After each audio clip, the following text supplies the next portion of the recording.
मुसलमानों के हाथों में तलाक का एक ऐसा पत्थर होता है जिसे जब चाहें अपनी औरतों पर तलाक तलाक तलाक का 3 पत्थर मारें और घर से निकाल दें।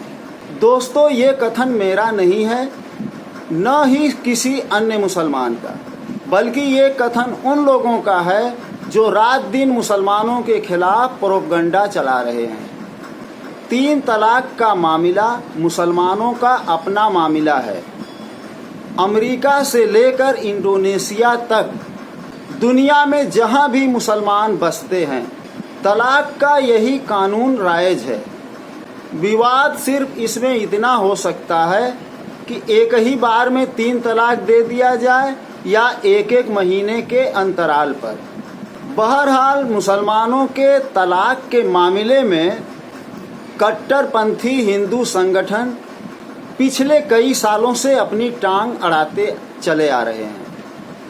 इस टांग अड़ाने को आप इस तरह समझें कि एक शख्स इसलिए दुखी नहीं है कि वो गरीब है, बल्कि इसलिए दुखी है कि उसका पड़ोसी बहुत अमीर है। शादी ब्याह का चलन समाज में तब से है जब से इंसानी समाज वजूद में आया है, मगर शादी ब्याह इंसान की आखिरी सांस तक कामयाब रहेगा इसकी कोई गारंटी नहीं हो सकती है। शादी अलग चीज़ है और निबाह अलग चीज़ है।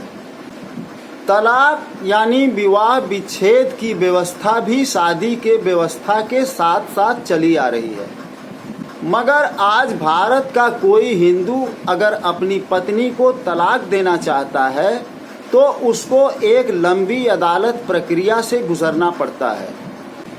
जाहिर सी बात है कि इसमें समय और पैसा दोनों दरकार है, और एक मुसलमान एक शब्द के 3 बार उच्चारण मात्र कर देने से विवाह बंधन से आज़ाद हो जाता है।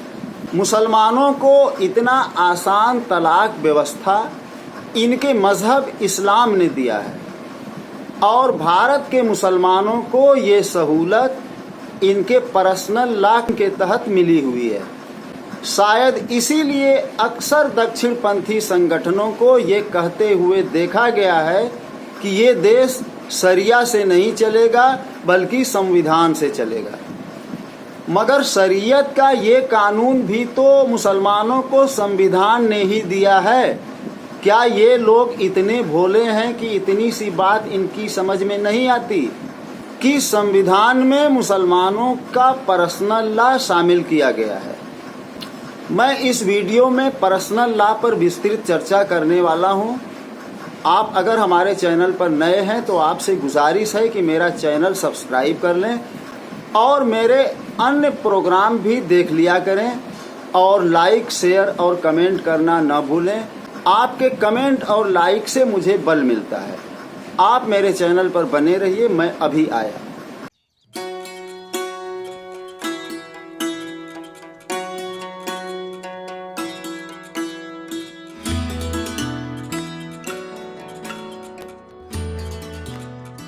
सबसे पहले आप समझ लें कि पर्सनल लॉ क्या है। सन 1192 में दिल्ली के तख्त पर मुस्लिम शासकों का अधिकार हो गया, जो 1857 तक निरंतर चलता रहा। इस बीच कई खानदानों के शासकों ने दिल्ली पर शासन किया, जैसे गुलाम, खिलजी, तुगलक, सैयद और मुगल वगैरह। देश की बहुसंख्यक आबादी हिंदू थी, और हिंदू के अलावा बौद्ध, जैन और मुसलमान अल्पसंख्यक थे। अलग अलग धर्मों की अलग अलग मान्यताएं, रीति रिवाज और धर्म विधान हुआ करते हैं। भारत की बहुसंख्य हिंदू जनता पर शासन था अल्पसंख्यक मुस्लिम शासकों का। अब मुस्लिम शासक अगर अपना धर्म विधान देश की पूरी जनता पर थोपते तो ये ज्यादती भी होती और टकराव का कारण भी बनता। इसलिए मुस्लिम शासकों ने ये रास्ता अख्तियार किया कि अपराध के संबंधी कानून तो सारी जनता के लिए एक रहेंगे, मगर धार्मिक कानून जैसे आस्था, शादी विवाह, तलाक, उत्तराधिकार और गोद लेने का कानून उनके धार्मिक कायदे के मुताबिक होगा। इसी को पर्सनल लॉ कहा जाता है। हिंदू, मुस्लिम, सिख, ईसाई, बौद्ध, जैन और सिखों के अपने अपने अलग अलग पर्सनल लॉ हैं जो इनके धर्म विधान पर आधारित हैं। सन 1857 में दिल्ली की सत्ता मुसलमानों से छिन गई और मुसलमानों की जगह अंग्रेजों ने ले ली और अंग्रेजों ने भी कानून का यही स्वरूप बरकरार रखा।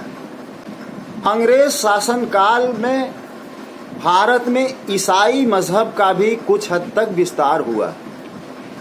सन 1947 में भारत अंग्रेज शासन से आज़ाद हुआ और भारत देश का विभाजन हुआ।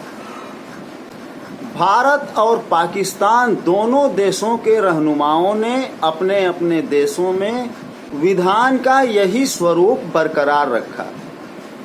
फिर कुछ साल बीतने के बाद हमारे देश के रहनुमाओं को ऐसा लगा कि हिंदू पर्सनल लॉ में कुछ खामियां रह गई हैं, तो 1954 में और 1967 में भारतीय कानून में कुछ संशोधन करने की ज़रूरत महसूस हुई।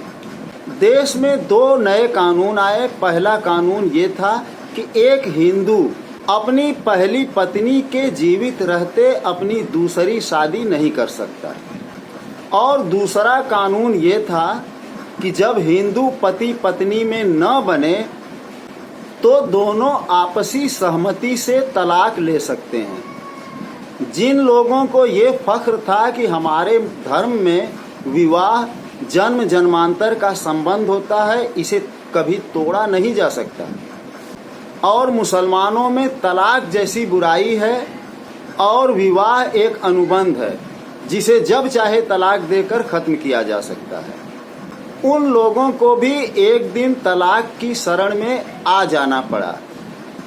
इस कानून संशोधन से मुसलमानों का तो कोई लेना देना नहीं था, क्योंकि देश के राष्ट्रपति, प्रधानमंत्री और अधिकांश सांसद हिंदू मजहब से ताल्लुक़ रखते थे और हिंदू पर्सनल लॉ में ही संशोधन करना था। मगर मुसलमानों को दिक्कत हुई उस वक्त सन 1985 में राजीव गांधी के प्रधानमंत्री काल में। बात कुछ यूं है कि भोपाल की एक महिला थी जिसका नाम था शाह बानो। उसके शौहर ने उसको तलाक दे दिया था। तब उसने भोपाल अदालत में केस किया था कि उसको उसके साबिक पति से गुजारा खर्चा चाहिए। हालांकि इस्लामी शरीयत में गुजारा खर्च का दूर दूर तक प्रावधान नहीं है, बावजूद इसके अदालत ने उस औरत के पक्ष में फैसला दे दिया। बात यही नहीं रुकी। सुप्रीम कोर्ट ने सरकार को ये सुझाव दिया कि सरकार इस कानून में संशोधन करे, और राजीव गांधी राजनीति में परिपक्व नहीं थे। वो लोगों के बहकावे में आ गए और भीड़ के छत्ते में हाथ डाल दिया।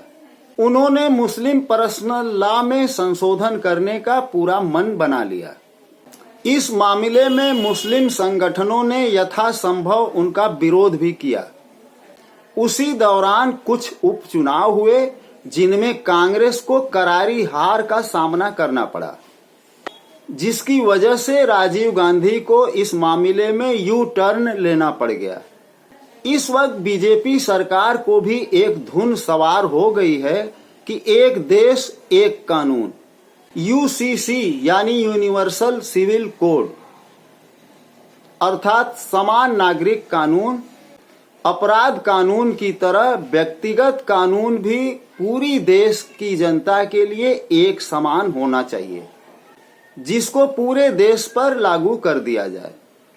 इसके बाबत बीजेपी का एक मकसद ये भी था कि समान नागरिक कानून की बात सुनकर मुसलमान उछलना कूदना और शोर मचाना शुरू कर देंगे, जिससे वोटों के ध्रुवीकरण की फसल भी अच्छी तरह काटी जा सकती है।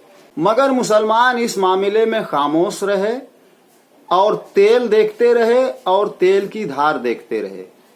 मगर आज एक खबर चर्चा का विषय बनी हुई है कि यूसीसी का मसौदा जो तैयार किया जा रहा है उसमें इस्लामी शरीयत से बहुत ढेर सारे कायदे कानून लिए गए हैं। इस्लामी शरीयत के वो कौन कौन से कानून हैं जिनके बगैर एक स्वस्थ और सभ्य समाज नहीं चल सकता, जिन्हें सिविल कोड में शामिल किया गया है, इस पर मैं विस्तार से चर्चा करूंगा मगर अगले दिन।